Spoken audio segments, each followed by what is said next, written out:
A crane fell near the Hell's Kitchen neighborhood of Manhattan. Trying to get that crane fire under control.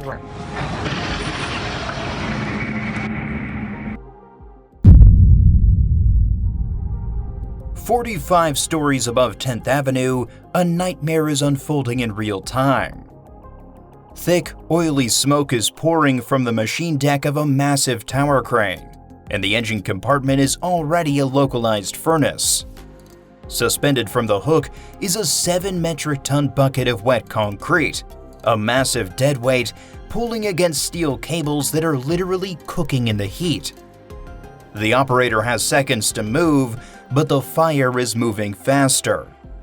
Below, the streets of Manhattan are packed, completely unaware that a $150 million catastrophe is dangling by a weakening thread.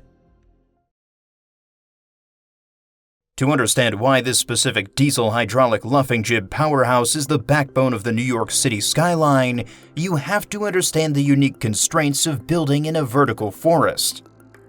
This machine is manufactured by Favelle Favco, a company renowned for producing the heavy-lift luffing cranes that dominate global skylines.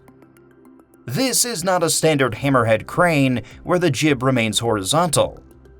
In a city where air rights and neighboring buildings prevent cranes from swinging their booms freely over existing structures, the luffing jib is essential. It can raise its arm near vertically, tucked inside its own radius, allowing it to work in the tightest footprints on Earth. The 440 is a high-speed, high-capacity beast. At a short radius, this machine is capable of hoisting loads up to 50 metric tons, making it one of the most capable luffers in the world for high-rise construction. Its power comes from a dedicated diesel engine, often delivering over 500 horsepower, driving a complex hydraulic system that controls the winch and the luffing cylinders. While it is a marvel of engineering, the proximity of high-pressure hydraulic lines to a massive, heat-generating engine creates a specific vulnerability. In a machine designed for pure power, the margin for safety is often found in the most overlooked components. The failure at 550 10th Avenue on July 26, 2023 was not a structural collapse in the traditional sense. It was a mechanical failure that led to a thermal catastrophe. Investigation findings from 2025 point to a single devastating root cause: a disconnected or ruptured hydraulic hose. In a high-pressure system, a loose fitting or a worn line can atomize hydraulic fluid, turning it into a highly flammable mist. When that mist hit the hot exhaust manifold of the crane's diesel engine, the compartment became a furnace in seconds. To understand the scale of this heat, one must look at the fluid dynamics involved. High-pressure hydraulic fluid is designed to resist ignition, but once it is atomized, broken into a fine spray, its surface area increases exponentially, allowing it to ignite at temperatures far below its standard flash point.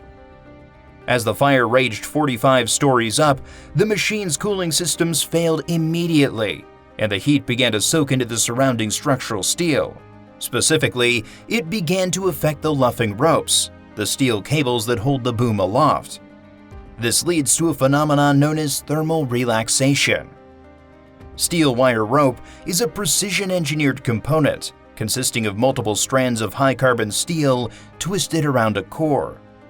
At ambient temperatures, these wires provide the tensile strength required to hold dozens of metric tons. However, steel begins to lose its structural integrity and tensile strength at approximately 600 degrees Celsius. At these temperatures, the molecular structure of the steel begins to rearrange. The heat causes the steel wires to expand and soften, a process that significantly reduces its load-bearing capacity. As the temperature climbed, the internal friction between the individual wire strands increased, and the internal lubrication, essential for the cable's flexibility, ignited, further fueling the fire from the inside out. This is where the 7-metric-ton bucket of concrete becomes a critical factor. Hanging from the hook, that 7-metric-ton load acted as a constant, unforgiving force, pulling against the softening steel. Unlike a static load, this weight was dynamic, shifting slightly from the wind and the crane's vibrations, which further stressed the weakened cables. The physics are simple and brutal. As the heat rises, the strength of the steel drops. Eventually, the load exceeds the remaining capacity of the cable. At the moment of failure, the cables reached their breaking point and snapped. The boom, no longer supported, collapsed forward, striking the glass facade of 555 10th Avenue across the street before the jib broke away and plummeted hundreds of feet to the pavement below. The sheer kinetic energy of a 7 metric ton load falling from 45 stories is difficult to comprehend. Yet it all began with a failure in a component that costs less than a decent set of hand tools. The fall wasn't just a vertical drop, it was a chaotic arc of steel and concrete.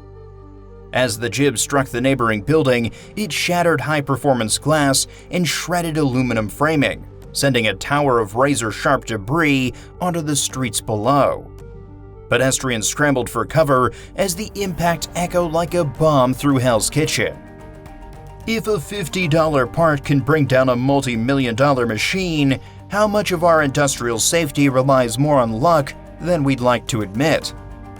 In the aftermath of the collapse, the spotlight turned to the equipment provider, a fixture in the New York City construction scene for decades.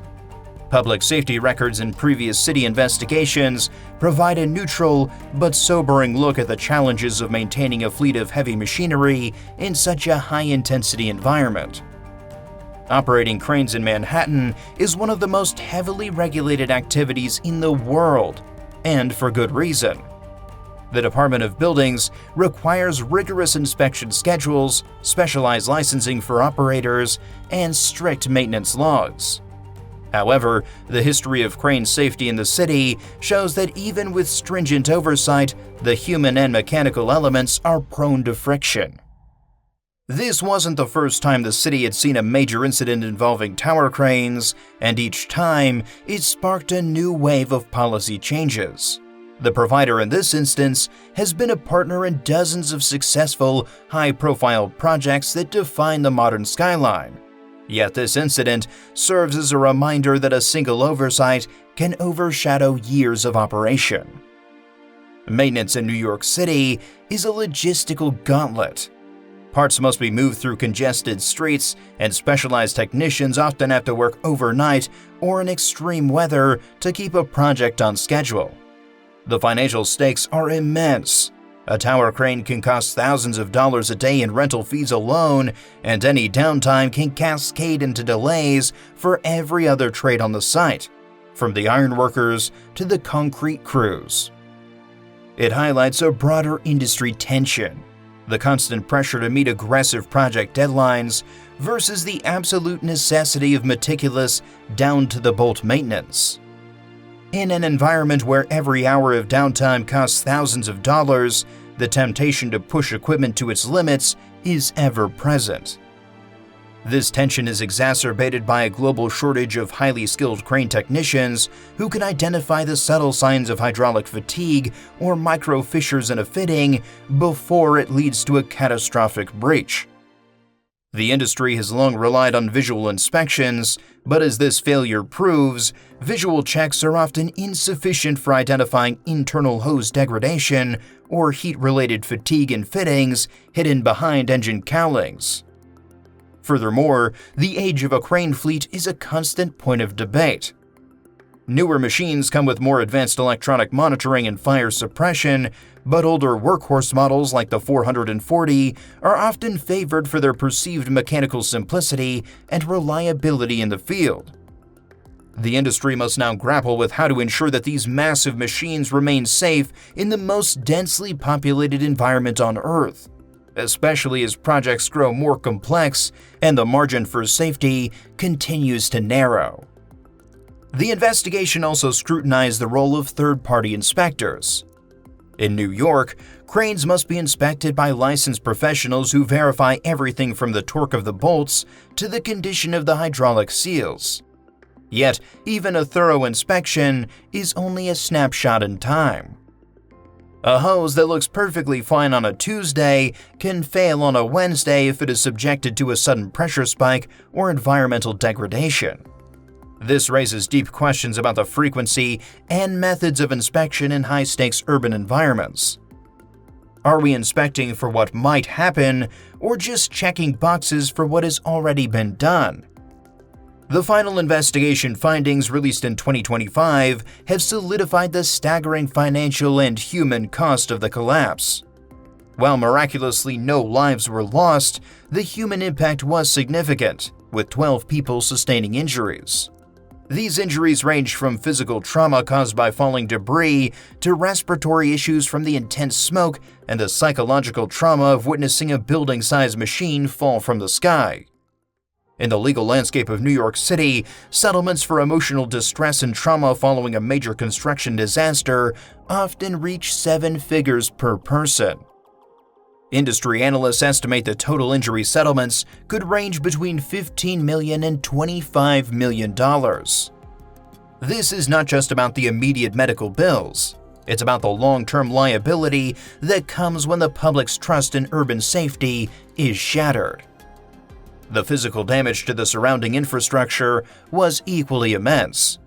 The facade of 555 10th Avenue suffered extensive damage, requiring glass replacement, structural repairs to the concrete frame, and compensation for displaced tenants, totaling approximately $83 million. The crane itself, a 440, represents a total loss of $5 million to $8 million. The most critical lessons learned are now being written into the city's building codes. New York City has moved to mandate automatic fire suppression systems in the engine compartments of all tower cranes. These systems must be capable of detecting heat and deploying extinguishing agents within seconds, independent of the operator's intervention. Furthermore, the 2025 findings have led to enhanced requirements for sensor monitoring of critical systems, including hydraulic pressure and temperature data, to allow for real-time anomaly detection by safety personnel. Additionally, the city is exploring stricter age limits for crane components.